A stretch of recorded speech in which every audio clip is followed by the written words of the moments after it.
In a shocking turn of events that has rocked the political scene in South Africa, President Cyril Ramaphosa has finally spoken out in a public address concerning the international warrant of arrest that has been issued by the government of the United Kingdom for Economic Freedom Fighters, EFF, leader, Julius Malema.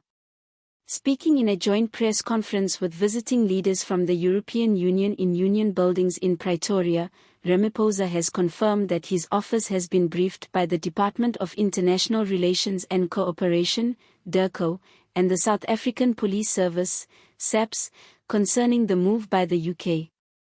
We are aware of the arrest warrant issued by British authorities for Mr. Julius Malema, as announced by the President, who continued, "No one is above the law, not in South Africa, not anywhere else."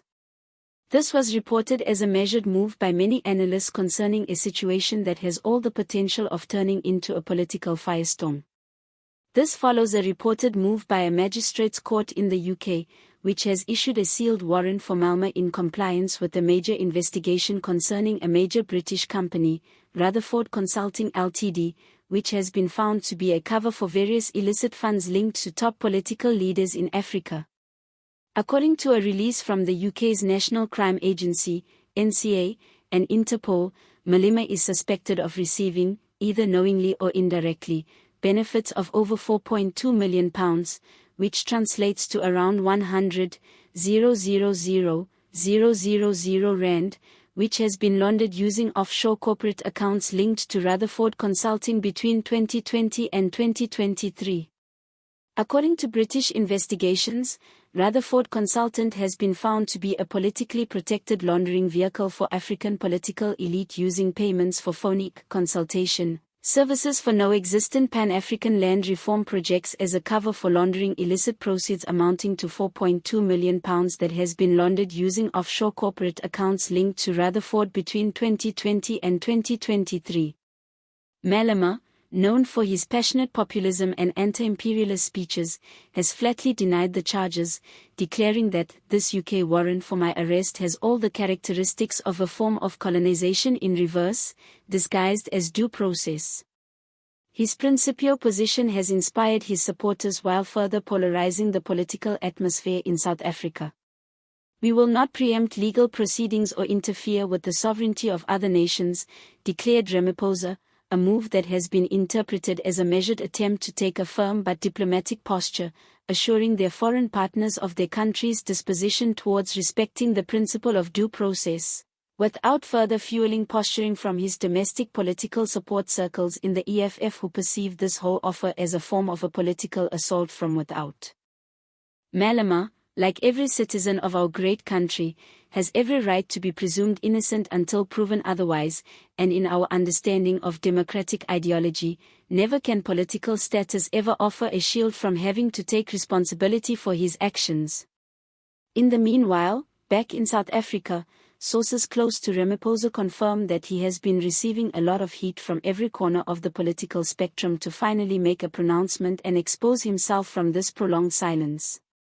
And it appears that this silence has been taken rather seriously, as sources from diplomatic circles reported that late in the evening of March 7, 2010, that country's Foreign Office summoned their High Commissioner in London for immediate talks, asking for their absolute cooperation in this matter, as per their 2003 extradition agreement, which, being a model document, guarantees every due proceeding for every individual that would be deported.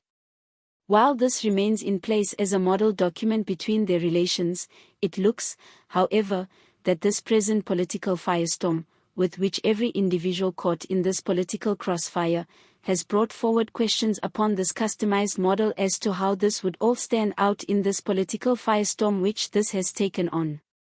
Meanwhile, in characteristic manner, it seems that the EFF has taken up this matter with their own fire.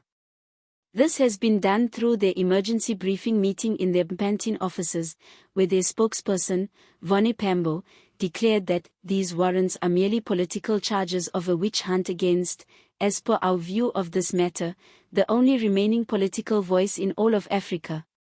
The imperialist dogs of London want to silence the commander-in-chief because he did speak the truth about global inequality. We are not intimidated and will not collude with an agenda to criminalize black leadership. These are but a few among many inflammatory speeches that Malema has delivered that resonate with his ardent fans of the EFF. This has inspired widespread anger among supporters of the EFF, who are taking to the streets with a series of countrywide protests that are being hashtagged as #Hands of Malema. These protests are set to take place in major metropolitan areas such as Johannesburg, Durban, and Cape Town, where tens of thousands are expected to take part. Not all, however, are as optimistic as this, as certain security experts have noted that this may be setting a stage for a confrontation between demonstrators and security forces. This, as it were, has been set amidst a country that has been suffering from a constricted economy, high unemployment, and widespread discontent over the delivery of services. The cancellation of all his foreign engagements by Malema has, of course, further fueled widespread conjecture over how severe this matter has become. This has been due to a sudden cancellation of a planned keynote address for a Pan-African Youth Forum this Saturday in Accra, Ghana, which, as it were, has been due to security concerns. This has, as it were, been further fueling further conjecture that the leader of the EFF fears that he will be arrested were he to step foot beyond the boundaries of South Africa. The reported release of warrants for Malema's arrest merely weeks before a country's national election cycle has been further fueling this conjecture that this has been done as a means of further disrupting their political momentum and their attempts to further divide their opposition. This, as it were, has even pushed political analysts to further theorize that this has been but a further attempt by this country to further disrupt their relations with other nations. This, as it were, has been setting a rather complicated diplomatic conundrum. Should, as it were, a warrant for his arrest be requested by the government of the UK, then it would, as it were, be left upon the judiciary of this country to further consider a myriad of complexities in determining a proper course of action. This has been noted by scholars of law that this process would take many years as it would involve appeals and other disputes in different courts.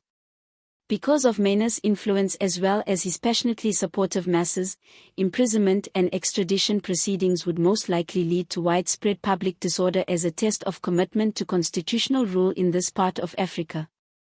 In the current scenario, for Ramaphosa's administration, it has been a tight political rope. On one side, it would show defiance in cooperation with a Western ally, which would make it appear as a susceptibility to investing. On the other side, it would assume consent to being part of a politically charged foreign import, undermining internal political bases in support of domestic purity. Malema's diplomatic caution reflects this delicate tightrope that his administration has between responding or aligning with either side of this dispute. At this point, it all boils down to a question about how a delivery of justices, in an ideal world, must also incorporate a complex layer of politics as well as issues related to what it means for a post-colonial African opinion in relation to foreign powers. These charges of persecution are merely a form of a tempest in a teacup for deep-seated issues of corruption, inequality, as well as foreign domination in African governments. For those individuals who firmly support Malema, this use of political persecution seems like a form of a repeat performance as a precedent in judging African governance leaders, in which African leaders who stand up for themselves in opposition to foreign, in this form, Western powers are brought before this form of selective, judicial vigilance, while contemporary leaders of Africa who are sufficiently in line with the world powers are, in their own right, left with no scrutiny. On a different note, it seems that this exact instance reflects a pressing need for African leaders to face due consequence for their actions, regardless of their political leanings. At this point, all that can be said with certain certainty that this exact episode would promise a precedent for how African democracy would differently judge powerful leaders in this form of foreign extradition cases that would promise political fire in these leaders' supportive ranks. However, the political fallout of the warrant has already been felt in South Africa, further polarizing society and injecting a new dose of unpredictability into what was already a charged electoral period. Whether a prosecution, diplomatic crisis, and/or political resolution ensues, it has already significantly impacted the political discourse of South Africa, forcing government and opposition to grapple with challenging questions of power, accountability, and sovereignty in a world that is increasingly globalized. This challenging drama between the administration of Ramaphosa, the British government, and the leader of the EFF, for example, symbolizes one of the most complicated intersections of law and politics in recent history in South Africa. This much, however, is certain. The fallout from this dispute will be seen long after the trial in domestic politics, diplomatic policy,